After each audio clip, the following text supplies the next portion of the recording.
In the previous session, we talked about misapprehending teachings and about misapplying teachings. And I talked about how sometimes some people have a very narrow view of their spiritual practice.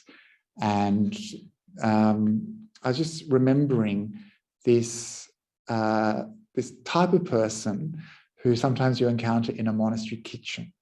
And anyone who's ever spent any time in monastery kitchens will know this person, and that is the mindful dishwasher. Do you know this person? This person is the person who washes every dish as if it was the baby Buddha himself. And when you're in a monastery kitchen, sometimes you just want to wash the dishes. This is what that phrase means. To wash the dishes, just to wash the dishes, means just to wash the dishes. And of course it means, you shouldn't try to wash the dishes in order to not be washing the dishes. This is how it's put to us. But because people are suddenly in a monastery kitchen, the act of washing dishes somehow transforms to this spiritual project and a demonstration of your spirituality. And of course, this is because some teachers will teach everyday mindfulness, like wash the dishes mindfully, be aware of what you're doing, wash the dishes with care, don't try to rush or to be away from the suffering of washing dishes. And then, so you come into a monastery environment and you have to do this performance of washing the dishes so slowly. And for those people who live in the monastery or have been there some time, you see someone doing the mindful washing of the dishes, it's like, oh no, because you know that you're going to be there an extra hour and a half washing dishes. And so, of course, it's important to wash the dishes mindfully.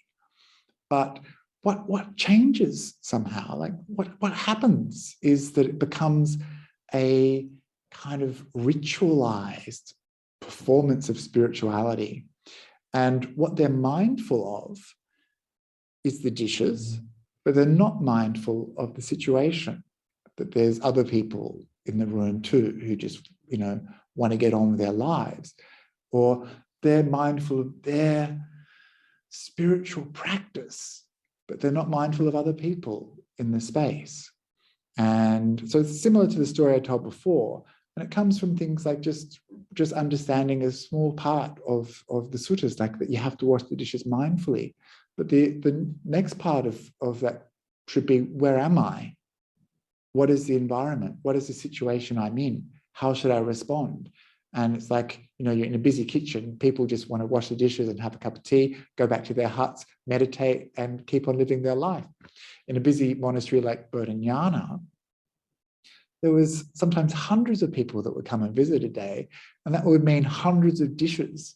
And you would be in there washing dishes, and you just need to get it done. And sometimes it would be the difference between spending an hour cleaning up after lunch and spending 2 or 3 hours, depending on how people behaved.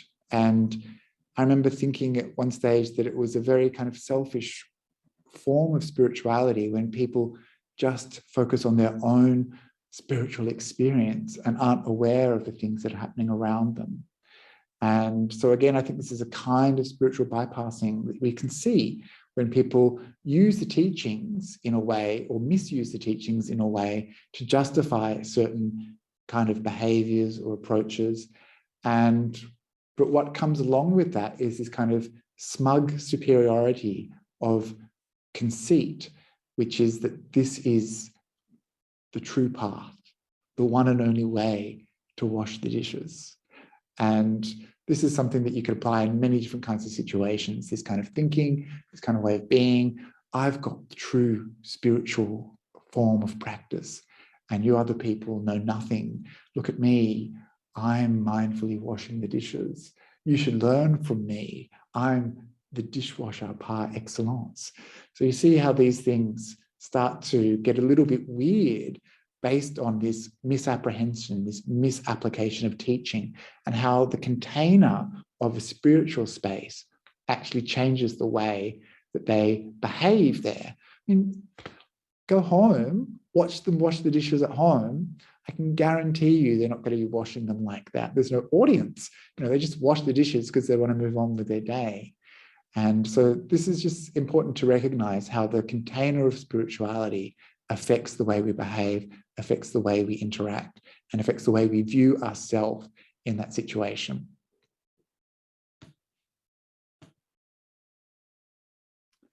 Melanie says that she can relate to the mindful dishwasher. Yeah. We've all been there, Melanie. Okay, so this is kind of similar in a way, but different, if that makes any sense.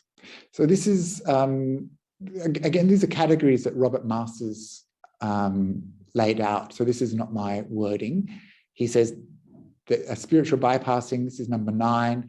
Spiritual bypassing number 9 is devaluing personal relative to spiritual or transcendent. So there's a devaluing personal, subjective, everyday experiences and valuing this idea of quote unquote spiritual or transcendent. So we think everything is an illusion. Nothing is real. Which also means that your pain or your suffering or your problems mean nothing in the big picture. You don't really exist because everything is not self. Your feelings aren't real. You are just empty conditioned processes, which means, of course, that everyday life is meaningless. Only the spiritual path matters. Everything else is worthless. And I came here to meditate, not to wash the dishes. Because washing the dishes is boring, mundane, every day. Once again, I'm not washing dishes. And again, like this is something that, even something like this, where there's this problem, this boring, mundane, everyday problem of just trying to get something done. And this is, in some people's head, not a spiritual experience, because spirituality is something that isn't everyday, isn't boring, isn't mundane. And so they don't see the personal, the everyday, the subjective as being valid spiritually. Only transcendent things are important. And of course, this is a problem because mostly we're not going to be having transcendent spiritual experiences. We're going to be dealing with dishes. So what we're doing when we think like this is we deny a subjective reality. We deny our valid feelings, emotions, and experiences, and we render them to be of a lower order. So we discount them, we discard them, we only think that, ultimate liberation or freedom from suffering is real, whereas all these things they don't matter. But all these things are what basically make up our everyday life, yeah?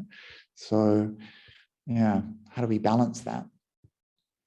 Of course, people who think like this are usually judging other people. They're not applying this to their own lives. Your suffering is not real, but mine is. Your problems aren't real, but mine are. Your life isn't important, but mine is. So this is a very convenient escapism, and it's not dealing with reality. So look at some memes. So this is one of the things that I often hear from people, that nothing is real, everything is just an illusion. And it might be that maybe there's a way of seeing the world that means that it's not as we think it is, but it doesn't mean that the world that we live in isn't real. This is a very dangerous way to think, because it's a very easy way to stop people complaining about things that could be changed in the world. It's not even real, it's just an illusion. You can't do anything. There's nothing you can do about the world. It's just a fantasy. And this viewpoint actually has an effect on the way we operate as spiritual people. Nothing you do matters. Your existence is a lie. Do you agree? Is this how you feel? Is this what the Buddha taught? Nothing you do matters. Your existence is a lie. Is that what the Buddha taught? This is something you kind of hear from people, like, nothing you do counts. You don't exist. It's like, well, if we don't exist, then what's the point of the spiritual path? Or if we can't do anything because it's just all karma, then what's the point in trying to be a good person or be generous or have ethics and morality if nothing matters? This is one that made me laugh. Oh, honey, please help wake up our son. And he says, wake up, there is no self. All your beliefs are delusions. So I wonder if these are things that you've heard before from Buddhists, from teachers, or from people who think that they're teachers. I'm not saying there's no self, but there's no self. So these are kind of viewpoints that people often say in spiritual communities, and are often misquoting and misunderstanding things that are really complicated, like the doctrine of not self. Remember that the Buddha says that there are two extremes. One is the extreme of annihilation, that there is no self, there is nothing at all to us. And the other is the other extreme, that there is a permanent, stable self. And he said that these two extremes are incorrect. There isn't such a thing as no self, and there isn't such a thing as a permanent, stable self. It's something in between. It's something that's conditioned. And so when people say there's no such thing as self, it's not the Buddhist view.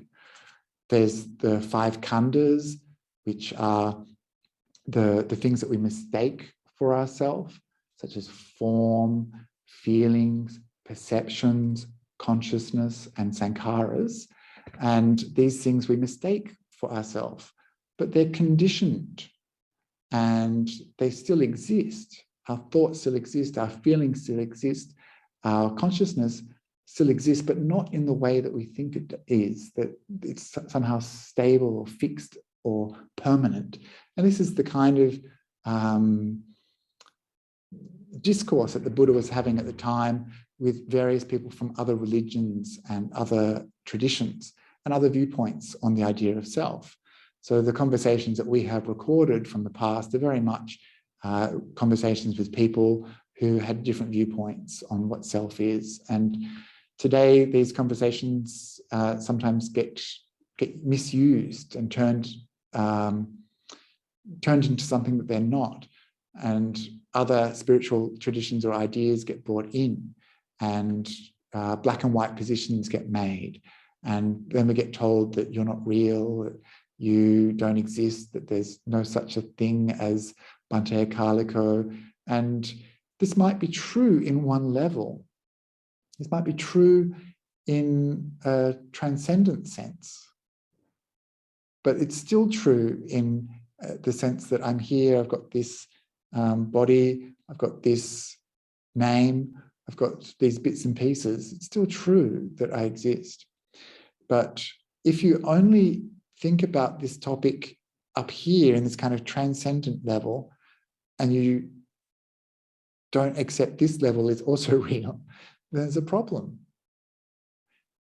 And this is the problem where we devalue the personal and we devalue the subjective, and we hold up the transcendent and the ultimate.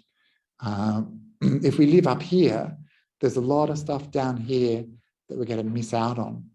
And the way you see it happen is in things like retreat situations where there's someone who only wants to meditate, but they don't want to take care of their body and shower and clean themselves.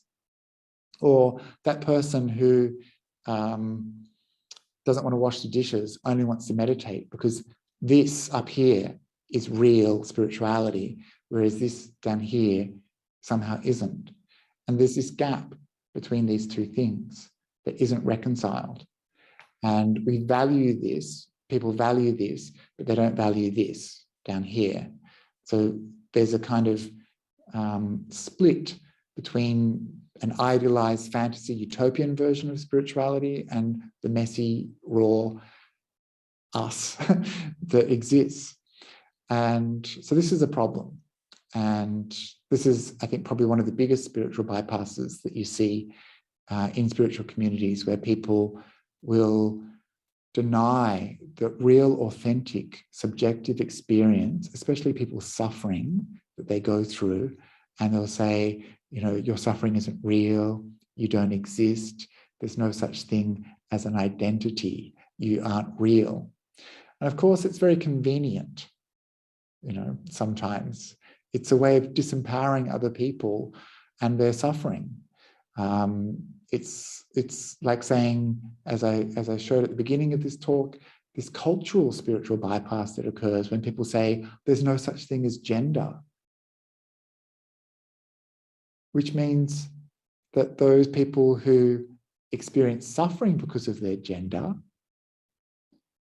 women who face discrimination, prejudice, harassment, violence, etc., that their suffering somehow isn't real. So you can see how these connections start to be made, which end up devaluing authentic, real, subjective experiences.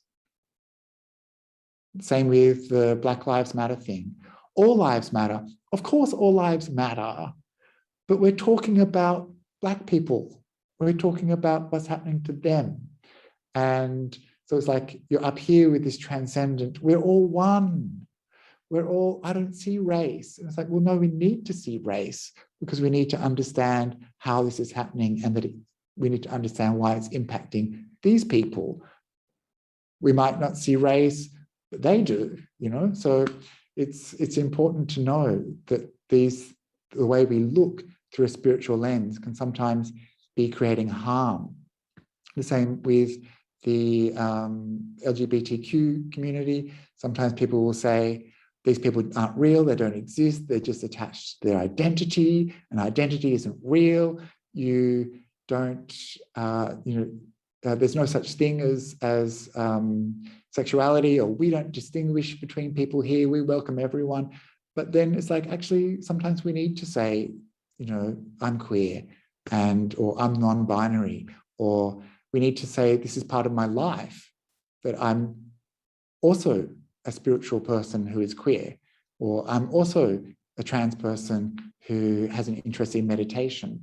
These things don't stop you from, these things shouldn't be tossed aside or rejected because we have this spiritual ideal of everything being one, or everything being transcendent, or that there's no such thing as identity. So we have to be careful and to use these terms with wisdom. Otherwise, things like not self can become a weapon that harms rather than a tool for liberation.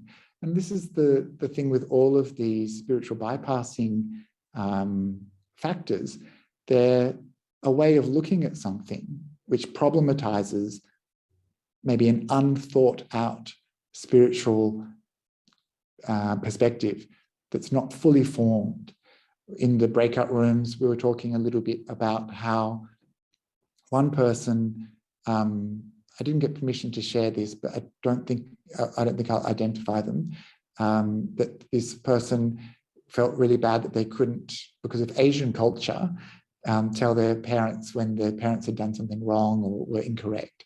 And I said that we, as spiritual people, you know, sometimes in the same way that we need to form an adult relationship with our parents, sometimes we need to develop an adult relationship with our spirituality. It means we need a more mature spirituality, a more mature spiritual perspective.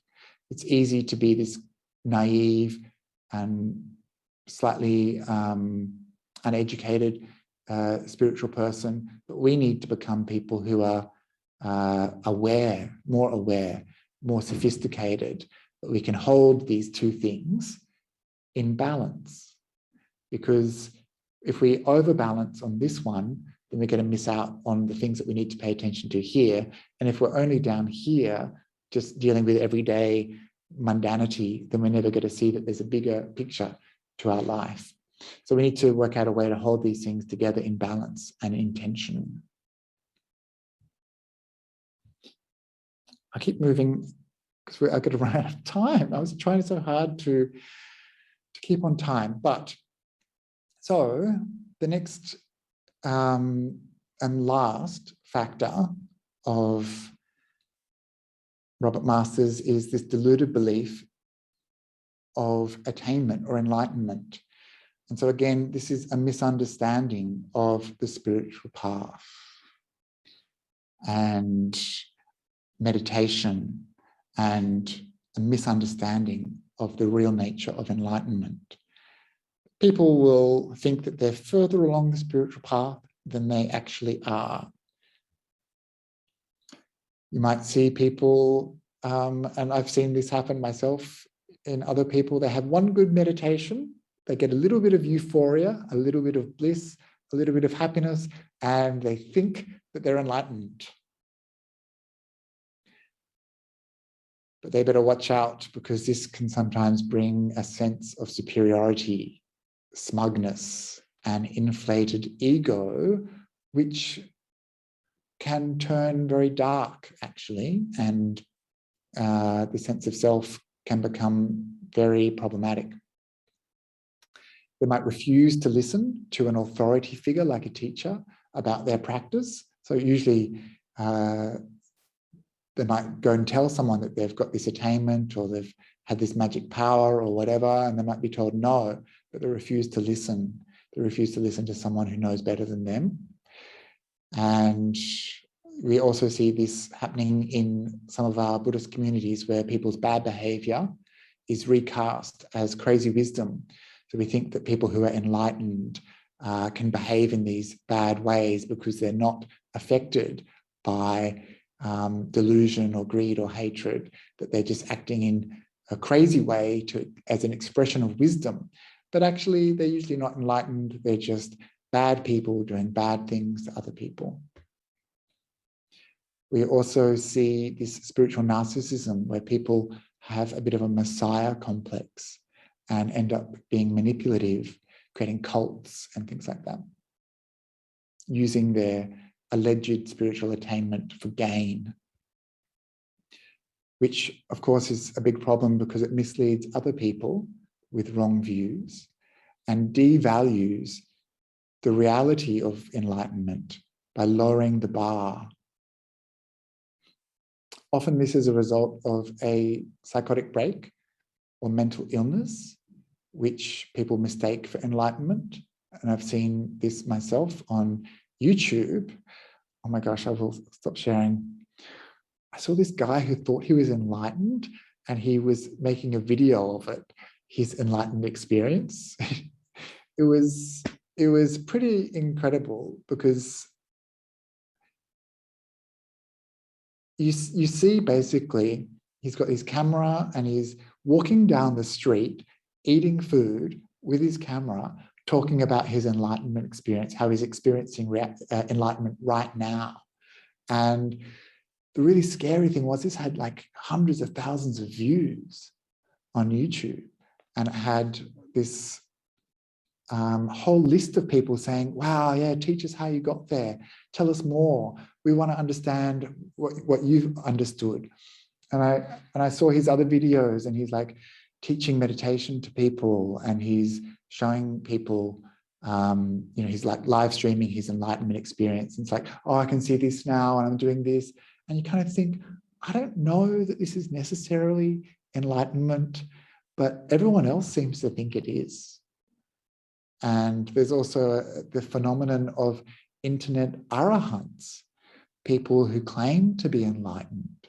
And these people will often have hundreds of thousands of followers, and they'll be in a position where they're teaching people about spirituality and teaching people about this deluded version of enlightenment. And they often happen in places where the people who are followers they are uninformed. They're not aware of the true teachings or what enlightenment would look like. And so they're being misled. And these people are often making money out of these other people. And the bigger problem, of course, is that they're misleading these people and they're leading them down a wrong path. And it's very dangerous for people with spirituality. And so I just mentioned that because we need to be careful out there in the world with who we trust. And if someone tells you that they're enlightened, probably they're not. I'm not enlightened. I'm just doing my best. And I hope that I can get better. And I can see that it's a long, difficult path. And it's not easy. There is no secret trick. There is no shortcut. And anyone who's telling you there is, be very suspicious. So to understand if someone is actually enlightened, you need to be around them for a long time. You need to see that they've completely abandoned greed, hatred, and delusion. So one of the things that I took on as my responsibility as a junior monk was to test my poor teachers, because one of the ways you can tell if someone's enlightened is if they get angry. So if you make someone a little bit angry, then maybe they're not enlightened. But I'm only joking. I didn't really do that to my teachers, but it often crossed my mind that I should.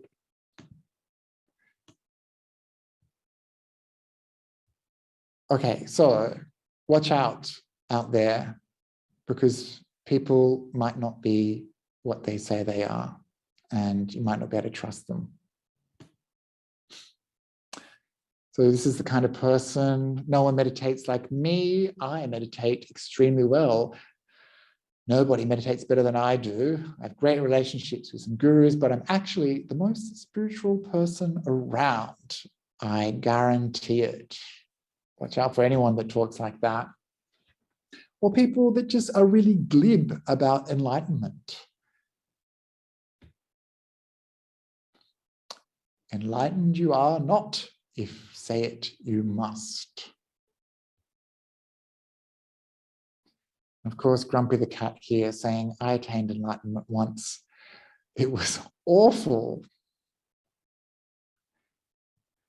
So these kind of views about enlightenment, what they tend to do is they kind of shift the definition of enlightenment.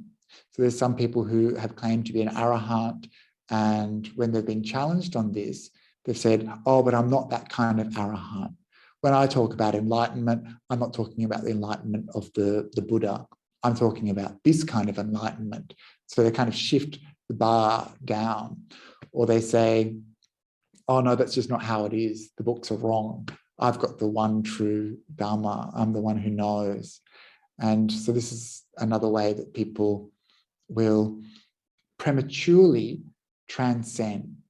And you might remember back to yesterday, this was the definition that John Welwood, the person who coined the term spiritual bypassing, this was the term that he coined, saying that people prematurely transcended the messy reality of their life and thought they were spiritually attained when they actually weren't. And this idea of premature is they weren't ready. They haven't got there. They're not there yet, but they think that they are. And so this is the problem. They've gotten ahead of themselves. They have gotten on the train and they've left their suitcase at home. You know, they've gone off, but they haven't taken anything along with them that counts. They didn't get to enlightenment, but they think that they had. And this view is a really dangerous view. And you can see how it happens, because you might have a nice meditation one day and think, oh, I've done it, you know, but you're a little bit ignorant of the path. That this is increasing levels of happiness and bliss, Buddha talked about it in this way that it's like, there's all these different levels of enlightenment and levels of meditation. And what we're doing down here is tiny, but we think, because we've never experienced it before, that it's up there. But actually, we just got rid of a little bit of suffering. We just had a little bit of peace.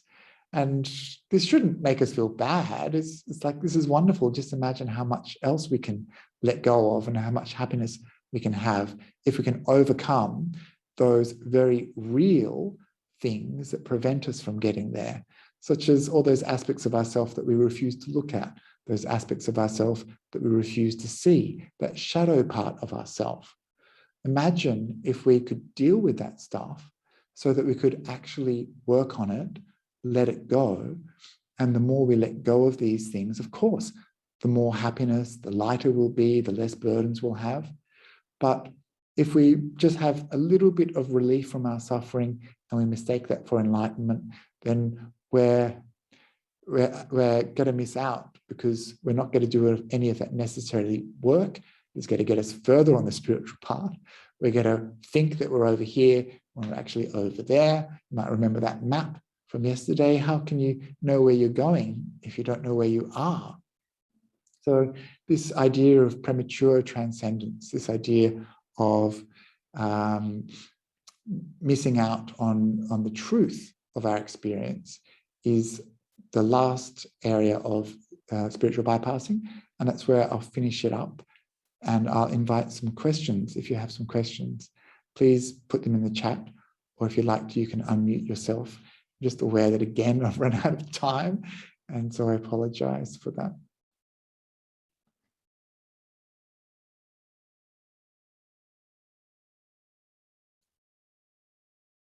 Yes, Sinsin is saying, could the Buddha be harsh without, the Buddha could be harsh without being angry? Yes, he could, but sometimes he would use very strong words. And this is something I didn't talk about yesterday in relation to weak boundaries and blind compassion. But actually, the Buddha, he knew how to put you in your place. And he calls some people disgusting or offensive. He would say there are certain types of people in the world who are disgusting, that they are like a snake that has crawled through shit, that these people will, if they don't bite you, they'll still rub up against you and make you stink. And it's like, wow, this is like pretty harsh stuff, Buddha. This is really intense language. And he says that there's some people that they're like a sewer pit. And if you stir that sewer pit, it just stinks more.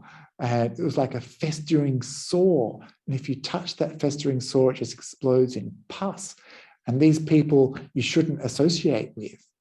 And it's kind of like, maybe it's okay to have some boundaries. Maybe it's okay for me to not feel like I have to be this kind of impressive divine being all the time. It's okay for me to say, I don't have the skills to deal with this person. I should just back off.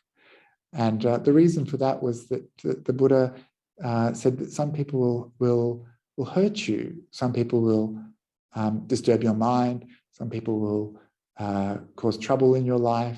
So you should avoid them. Interesting, because that's not how we're taught about the Buddha and his kind of attitude to people, is it? We always see the other side, where he's obviously helping and being compassionate.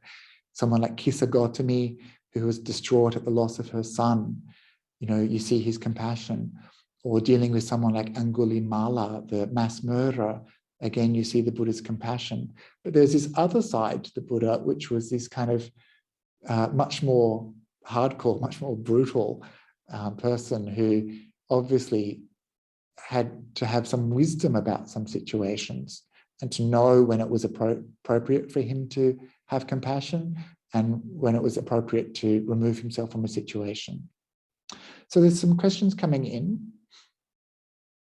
Bhante, although our sessions have been focused on the individual, I feel that the context we practice in, e.g. organizations, retreat centers, etc., are fraught and steeped in unconsciously perpetuating spiritual bypassing as a cultural paradigm. Yes. operationally as well as a practice and teaching wise, especially regarding social justice and human rights. So thanks, Michael. Yes, and that's true. Michael, and I completely agree with you. And that's why I think this idea of cultural bypassing is really important. And it's something that a lot of sanghas overseas were working on. And by sanghas, I'm using the kind of insight version of sanghas, so lay sanghas, so lay communities, where people worked out that they were sitting in a room where everyone was white. And kind of think, you know, you're living in a multicultural community. There's lots of people from different races, and yet our sangha is entirely white. Is it possible that we have some sort of cultural bias? And I see that here in Australia too. You see a lot of groups who are entirely white Buddhists, and you don't see people from traditional Buddhist backgrounds going to those groups. And you kind of think, why? What are we doing? What is this kind of, are we presenting Buddhism in a particular way? Are we accidentally not inviting people in? Is our organization somehow unconsciously biased? It's the same with things like, let's say like discrimination in Buddhist organizations towards people who are trans or non-binary. You might say, everyone's welcome. We welcome everybody. But then when they come into the space, they don't get the correct gender pronoun. They might get approached if they try to use the bathroom that they want to use. There might not be a form that allows for a non-binary pronoun, such as them or they, or a title like MX might have only Mrs. or Ms. or Mr. Might not have something that a non-binary person would need to use. And so this idea that we're good people, we're Buddhists, we're spiritual, we're good people, we've done the work, it's just not true. That we still have work to do, because we're actually sometimes actively excluding people. And part of that problem is that we think that we've done enough. Part of that problem is we can't see the way our spirituality and the things that we believe, such as identity or whatever, affects the way that we view our organizations as well. And so, yeah, there's definitely a lot to do for organizations around some of these topics. And often it's the gatekeepers who are the problem, like the people in the organization might have ways of looking at these situations that are more in line with the things we've been talking about and seeing the problems. But the gatekeepers, the people who are in charge, maybe they are reluctant to change. So that's a problem. One way I often think about this is just like disability access. So for a long time, it was very difficult for people who had a disability, such as using a wheelchair or a mobility issue, to access certain spaces. And there was a kind of cognitive bias, just didn't see these people as people that we could let into the space. They just existed over there, didn't even think about them. It's like, hey, we want to come to the space. And it's like they come, but they can't get in. And so we need to make those spaces more accessible, because there's a barrier that prevents them from participating. And so this is a real barrier. It's a physical barrier, but there are many other barriers too, which we don't see. And some of those barriers are race, gender, sexuality, and those sorts of stuff. How do we distinguish between healthy, calm pause from worldly stress, emotional challenges, versus spiritual bypassing? Is there a healthy detachment? Yes, I think there is. And I think that the whole point of this toolkit that we've been looking at is to just understand the problem of overbalancing on one way of doing something, or one way of perceiving something, or one part of our practice, overemphasizing that. So of course we need time to pause and time out.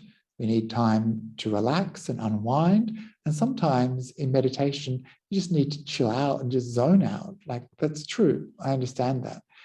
But then if that's all we're doing as part of our practice, or if we're using our practice as an escape, or using our practice to detach, then we need to see that with wisdom. So I guess when we talk about these things, we're not talking about don't do this is wrong, this is bad. What really we need to do is to develop wisdom ourselves around these issues and to see clearly for ourselves what's going on. So it's going to be very difficult for a teacher to tell you, and this is the problem. The teachers will say, go and meditate, and they'll think, oh, everyone's going to meditate now. But the reality is all of those people that are going to meditate are doing a completely different version from the next person. They're coming from a completely different place to the next person. So in a retreat environment, you have this one size fits all, and you have one set of instructions. And if you hear that, and you only hear that, and you only do that, then you might not be doing the right thing for you at the time. You might not be doing the thing that's going to be beneficial to you. So you need to have some wisdom. That's why I said at the beginning, I mentioned Bhante Sujato, who said that there's no wisdom in the suttas. There's only wisdom in yourself. You know, if you just, these are just words, these are just letters, but to make them mean something, you need to incorporate it into your life in a meaningful way.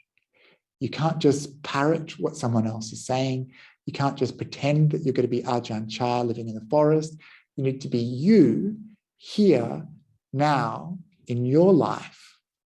And that's the challenge. And that's why I say we need to become reflective practitioners. It needs to be effective for us. We need to make sure that our unwholesome qualities are increasing, and our wholesome qualities are increasing, and our unwholesome qualities are decreasing, and not the other way around. And so we're going to have to develop ways of seeing for ourselves. And that is a challenge, because often we'll put responsibility for our spiritual practice onto a teacher, or we'll put responsibility for our emotional well-being onto other people, or blame them if something goes wrong. And in the same way, we need to work with our own spiritual intelligence, just like we work with our own emotional intelligence, learn how to regulate our own emotions, learn how to regulate those parts of our personality that aren't very pleasant. In the same way, we need to regulate our spiritual practice. We need to know this is the kind of practice I need to do now, and this is the kind of practice which is appropriate, and this is the kind of practice which isn't going to benefit me at the moment, and maybe I should avoid. One common problem for people who have something like anxiety is they shouldn't meditate sitting for a long time. It's just got to increase the anxiety.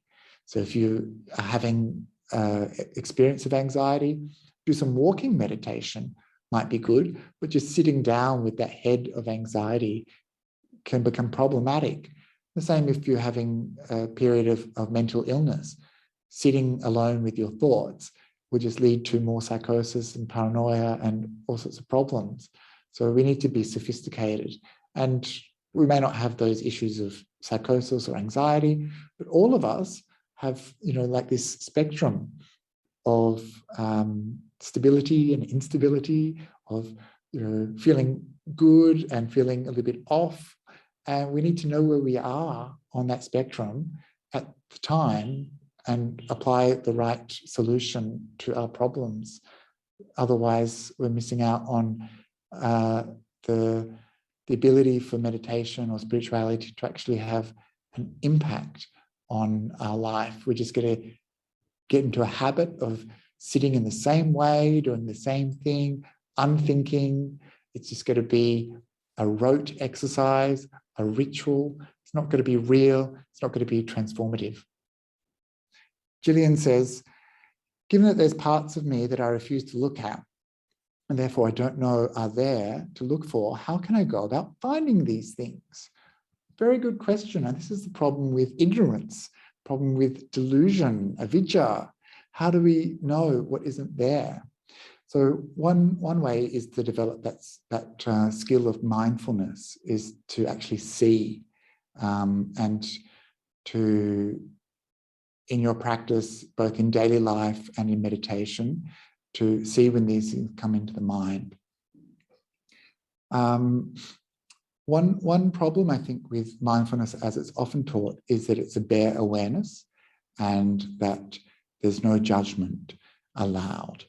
And I think that is fine sometimes, but at other times it means that we don't learn from what's actually going on. If we just have awareness only, then we're not going to go that next step, which is into the wisdom aspect of the path.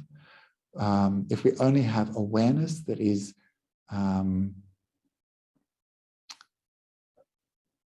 what do they call it? Like just pure awareness, bare awareness, mindfulness only, without judgment, then we're missing an opportunity to grow, because that's not how the Buddha taught mindfulness. He taught mindfulness as a tool so that we could see what's going on and know how to respond.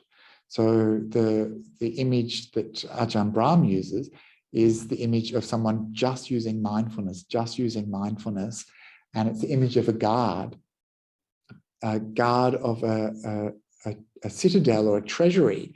And so the guard is standing there doing the guard thing, and he's like, I'm aware. And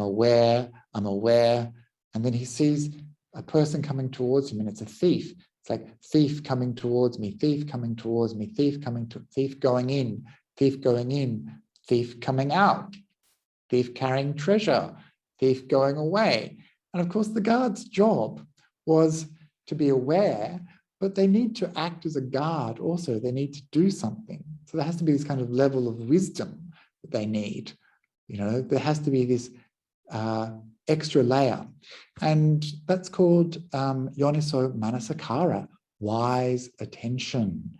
And we need to have this extra dimension to our practice where we can see what's happening and then understand, is this wholesome or is this unwholesome? So this is the way that the Buddha teaches. He always teaches us to see, is this wholesome? Is this unwholesome? Is this leading towards skillful states, bettering myself, or is this leading to problems, causing harm? And this is why we have the 4 right efforts, sama vayama, that desire to come out of unwholesome states and cultivate wholesome states, and why we have the identification of hindrances and the identification of wholesome states like the bojjhangas. So when we're being mindful, we're not just like a machine. We're being mindful in order so that we can do something with the information that we're receiving. This is data, but then we need to analyze the data. And so this is how we come out of ignorance. You know, we observe. But if we want to get wisdom around it, then we need to have this extra layer, which is yoniso manasikara. But it is hard to see these things. They're hiding from us, aren't they? Another way is to ask your friends, which, you know, there's got to be a bit of trust there, or ask your partner. And this is something that we do in the monastic life. From time to time, we invite people to give us an admonishment. You know, if we've done something that's harmful, or if we have behaved in a way that's upset other people, part of the year we will say, you're invited to give me an admonishment, and there's the opportunity to tell us if we've done something. And it's quite useful if we can hear feedback from other people, because they see us, you know. We've got this prison of our mind, and it's really hard to see ourselves clearly. But other people, they see us, and they still love us. So if you've got a trusting relationship with someone, then ask them, what can I do to be a better person?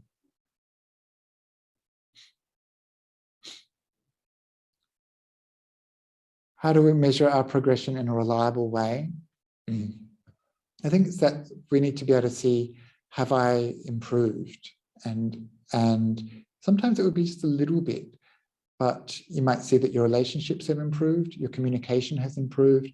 You might see that your relationship with yourself has improved, that you're a little bit happier, that you're less bothered by things, that you have less negativity in your mind.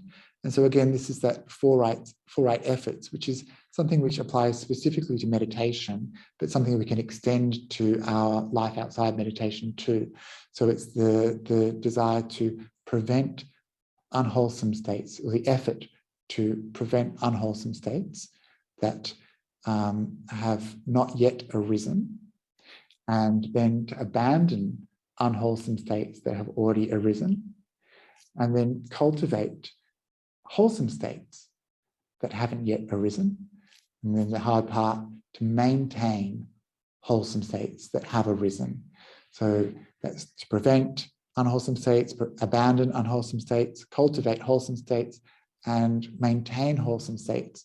So when you're looking over your life, you want to see that you're developing more and more wholesome states and abandoning more and more unwholesome states. And so you should be able to look back over your life a little bit, maybe look back to when you started your spiritual practice and just compare yourself a little bit and see where you're at. The change is very slow. It's like drop by drop by drop by drop. It's not something that happens really quick, but you should be able to see that there's some change. And yeah, I think the idea of how reliable is it is tricky, because it's hard to see ourselves and it's hard to judge our progress. But I think you should be able to see, yeah, I'm doing a little bit better, or actually I haven't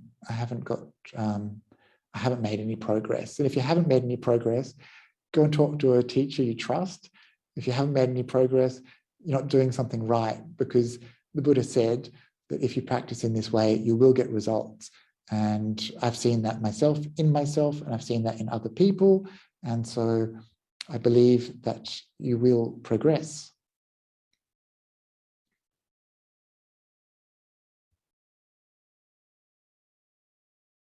Oh, there's a lot of questions. Okay.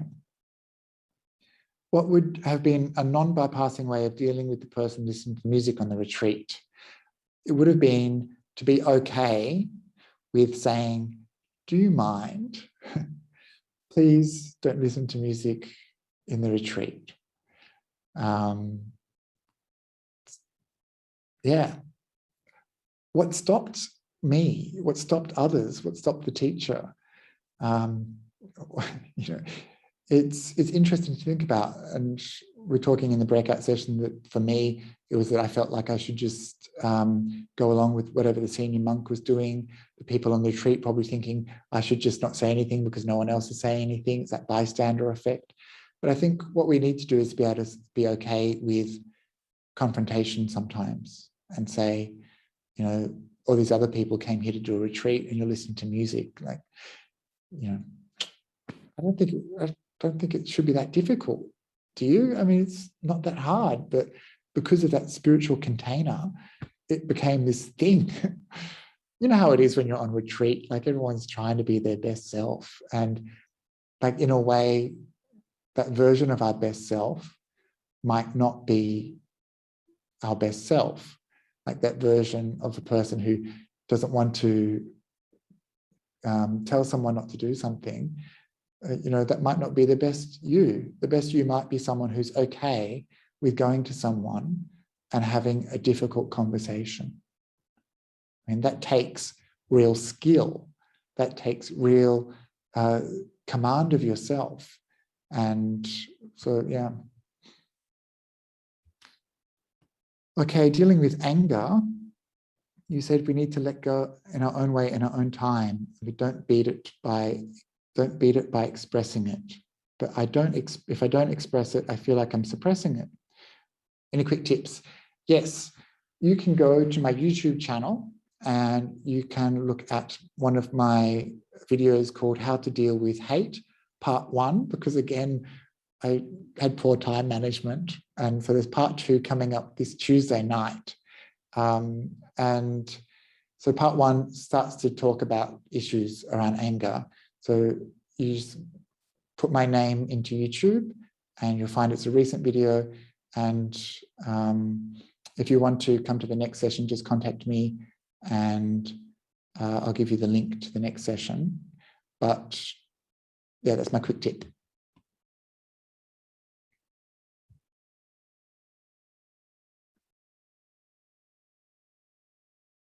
Okay, chocolate always comes up. May is asking, how do we know whether we can truly overcome our desire for things like chocolate by using the practice of observing the sensation for the rest of our lives, or whether I'm living in denial of my desire and I'm not actually spiritually ready to overcome these things fully? Look, I think if you feel like chocolate from time to time and that's the worst thing you do, then you're doing okay. As a human, we have a wide range of harmful things that we can do to ourselves and others, and we need to keep these things in perspective. So sometimes people can be really hard on themselves for doing small things like having an extra piece of cake or, you know, a few extra minutes in the shower, and they can view themselves really badly. But there's other people going around hitting people and hurting people and killing people. And so we need to keep things in perspective and not be too hard upon ourselves. That's the first thing. And the second thing is these things will change. You know, our desires will change, our desires for particular foods or things will change. But if we don't work on the nature of desire itself, if we don't take out the plant from the root, then these things are going to come back. And it doesn't matter what it is. Some things will be more difficult for other people. So, like, I don't have a big problem with not eating in the evening, but for some people, that's a terrible thing that they would hate. But, you know, if someone tried to take away my coffee, you know, so we just see these things in our lives. And sometimes we have these things and we work on it slowly over time. We don't expect to be able to just get rid of all of our sense desire all in one go. The way the Buddhist path works is it's a slow process, gradual. It takes time. And little by little, if you see that your desires are weakening, then that's good. But don't be too hard on yourself. Don't have like really high expectations or think that you're going to be perfect. Okay. How can I make sure that I want to be a monk? Good on you, Sven. So how can you make sure that you're not escaping? Spend some time in monasteries. That's my advice. If you go to a monastery and you can stay there for some time and see what it's like, know it from reality rather than from fantasy, because that's often how people begin their spiritual path towards monkhood, is based on a fantasy of what it's like to be a monk. And the reality is often quite different. So the first thing to do is to check with reality. Excuse me, go and stay in a monastery and go and stay for an extended period of time. Go and stay in as many monasteries as you can for as long as you can, and then see how it goes. But don't make a decision based on a fantasy. So yeah, get to know what the monastic life is really like. Okay, very good. I think that's the last question. So thank you for everyone for being here. If you want to get in contact with me, you can. And I'd like to thank Venerable Vimala for the invitation to work with Samatha and Tellurian Monastery, and especially to Anna Marie for all of her help and patience, and for trying to time keep me, which is obviously a hard job. And thank you to everyone who came along for your support. And I hope that you'll consider me as a spiritual friend. And if you ever need to, please reach out.